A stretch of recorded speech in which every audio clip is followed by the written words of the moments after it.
Assalamualaikum warahmatullahi wabarakatuh.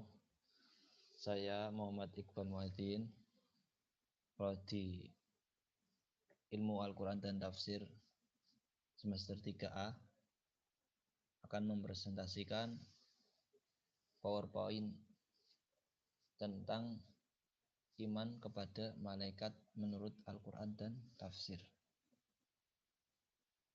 Kita buka PowerPoint kami, PowerPoint saya.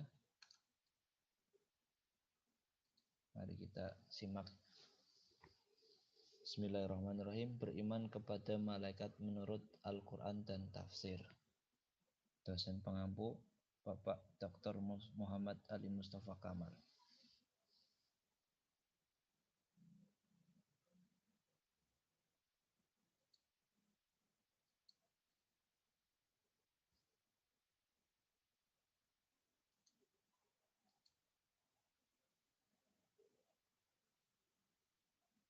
Pengertian malaikat. Malaikat menurut bahasa Arab berasal dari kata malaka. Malaikat itu merupakan bentuk jamak dari kata malaka yang berarti kekuatan. Diciptakan dari cahaya nur. Iman kepada malaikat adalah bagian dari rukun iman. Rukun iman yang kedua, pertama rukun iman kepada Allah, kedua iman kepada malaikat. Iman di sini, iman kepada malaikat maksudnya adalah meyakini adanya malaikat walaupun kita tidak dapat melihat mereka, akan tetapi mereka dapat melihat kita. Dan bahwa mereka adalah salah satu makhluk ciptaan Allah. Allah menciptakan malaikat dari cahaya. Mereka menyembah Allah dan selalu taat kepadanya. Mereka tidak pernah berdosa karena disifati maksum. Tak seseorang pun mengetahui jumlah pasti malaikat, hanya Allah saja yang mengetahui jumlahnya. Kemudian ayat yang membahas malaikat dalam Al-Quran, surat Al-Baqarah kita ambil ayat 34. Bismillahirrahmanirrahim. Wa idh qulna lil malaikati isjudu li adama fasajadu illa iblis aba wastakbar wa kana minal kafirin. Artinya, dan ingatlah ketika kami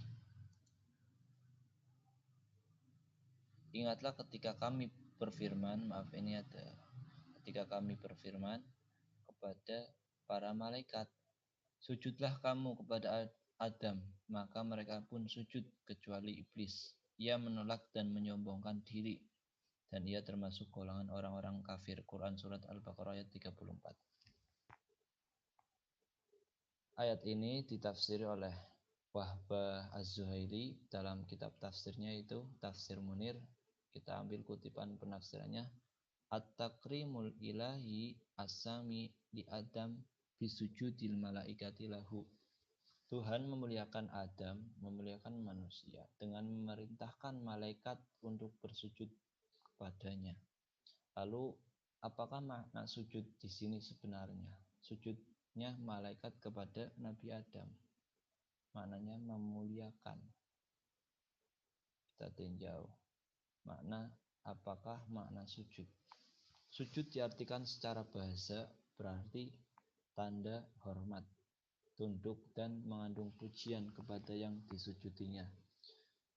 Sujud hamba kepada Allah berarti wujud ibadah seorang hamba.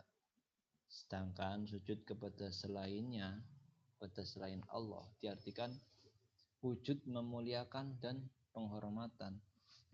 Lalu, kenapa iblis enggan bersujud kepada Nabi Adam alaihissalam padahal ia diperintahkan oleh Tuhannya? Ketika malaikat diperintahkan sujud kepada Nabi Adam, iblis enggan bersujud kepadanya. Ia menyombongkan dirinya, mengatakan bahwa ia lebih baik dari Nabi Adam atas dasar karena penciptaan iblis yang dari api, sedangkan Adam diciptakan dari tanah liat. Pernyataan iblis direkam dalam Al-Quran, Quran surah Al-A'raf ayat 12 yang bunyinya qala ma manaka alla tasjuda id amartuk qala ana khairum minhu khalaqtani min nari wa khalaqtahu min tin. Bisa Anda lihat artinya atau ayatnya sekalian dibaca pada surat Al-A'raf ayat 12. Kemudian seperti apakah malaikat? Seperti apa sih malaikat? Kita buka. Teng teng. Malaikat merupakan makhluk gaib yang sangat taat kepada Allah. Makhluk gaib Allah yang sangat taat kepadanya. Ia diciptakan dari nur cahaya. Sudah kami ulang-ulang pembacaan ini. Malaikat memiliki sifat taat dan patuh pada Allah. Namun demikian, sebagian atau salah satu dari mereka ada yang bersifat durhaka seperti tadi, iblis. Iblis itu awalnya malaikat, tapi ia durhaka, maka jadi iblis. Yang maknanya putus asa sebagai sifat yang datang kemudian. Iblis. Malaikat memiliki sayap. Hal ini banyak dijelaskan dalam Al-Quran dan hadis, serta malaikat juga memiliki keistimewaan yang tidak dimiliki oleh manusia, yakni dapat berubah dimensi dari dimensi malaikat menjadi dimensi wujud manusia. Namun sejatinya ketika ini berubah, malaikat yang berubah wujud menjadi manusia tetaplah malaikat. Ini seperti kejadian dalam Al-Quran ketika Sayyidatina Maryam didatangi oleh malaikat yang menyerupai manusia, wujud manusia datang kepada Sayyidatina Maryam atas perintah Allah. Juga dalam hadis Arba'in Nawawi, hadis yang kedua, ketika malaikat datang kepada Nabi Muhammad, saat itu Nabi Muhammad sedang berada di majlis dengan para sahabatnya. Kemudian malaikat Jibril datang menanyakan iman, Islam, ihsan. Kemudian malaikat bukanlah laki-laki atau perempuan. Ia tak mempunyai hawa nafsu. Senantiasa beribadah kepada Allah Subhanahu wa taala. Keistimewaan malaikat. Malaikat memiliki keistimewaan anugerah yang diberikan oleh Allah Subhanahu wa taala yang tidak dimiliki makhluk lain. Salah satunya antara lain malaikat maksum, terbebas dari dosa. Ini juga dijelaskan dalam Al-Qur'an surah At-Tahrim ayat 6. Sifat malaikat, tentang sifat malaikat. La ya'sunallaha ma amaruhum wa yaf'aluna ma yu'marun. Ya ayyuhalladzina amanu qu anfusakum wa ahlikum nara wa qudha an-nas wal hijaratu 'alaiha malaikatun ghiladun syidadul la ya'sunallaha ma amaruhum wa yaf'aluna ma yu'marun. La ya'sunallah, mereka tidak bermaksiat kepada Allah. Wa yaf'aluna ma yu'marun. Dia melaksanakan apa yang diperintahkan Allah. Memiliki sayap-sayap. Ini nanti akan dijelaskan di slide berikutnya. Dapat merubah wujudnya ke dimensi lain. Nah, ini seperti kejadian tadi yang kami jelaskan, yaitu kejadiannya Sayyidatina Maryam didatangi oleh malaikat Jibril atas perintah Allah. Tidak diberi nafsu, senantiasa hidup dan menjalankan perintah Allah dan lain-lain. Kemudian benarkah malaikat memiliki sayap? Bagaimana dalilnya? Benar enggak sih malaikat memiliki sayap? Ini ada dalam Al-Quran. Surah Fatir ayat pertama, ayat ke-1. Bismillahirrahmanirrahim.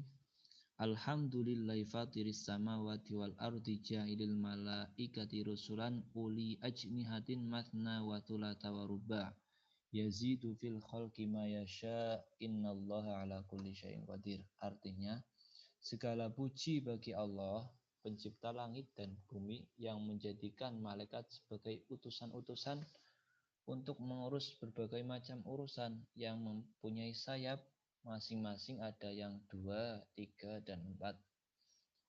Allah menambahkan pada ciptaannya apa yang dikehendakinya. Sesungguhnya Allah Maha Kuasa atas segala sesuatu. Quran Surat Fatir ayat 1. Kata ajnihah di sini, tadi ada kata ajnihah, merupakan bentuk jamak dari kata janah yang berarti sayap. Bagi burung misalnya, sayap adalah bagaikan tangan. Bagi manusia, kata ini dapat dipahami dalam arti hakikat. Janah, ajnihah dipahami secara hakikat, yakni memang makhluk ini memiliki sayap, walau kita tidak mengetahui persis bagaimana sih bentuknya, bentuk sayapnya itu bagaimana. Bisa juga dia dipahami dalam arti potensi yang menjadikan malaikat mampu berpindah dengan sangat mudah dari satu tempat ke tempat yang lain. Toba-Tobai menegaskan bahwa inilah yang dimaksud oleh kata tersebut. Tafsir ini diambil dari kitab Tafsir Al-Misbah karya Profesor Dr. Muhammad Quraish Shihab. Nama-nama malaikat. Malaikat Jibril, tugasnya menyampaikan wahyu. Malaikat Israfil, menyiapkan sangkakala nanti di yaumul akhir tiba. Malaikat Israel diberikan tugas oleh Allah mencabut nyawa makhluknya. Malaikat Mungkar dan Nakir bertugas menanyai manusia di alam barzah. Malaikat Raqib dan Atid seperti yang telah dijelaskan di atas. Mereka ditugaskan untuk mencatat amal perbuatan manusia. Malaikat Malik bertugas menjaga neraka. Malaikat Ridwan bertugas menjaga surga. Kemudian malaikat-malaikat yang lain yang mungkin tidak kami paparkan di sini seperti malaikatul muqarrabin, malaikat penjaga arsy dan lain-lain. Sekian dan terima kasih.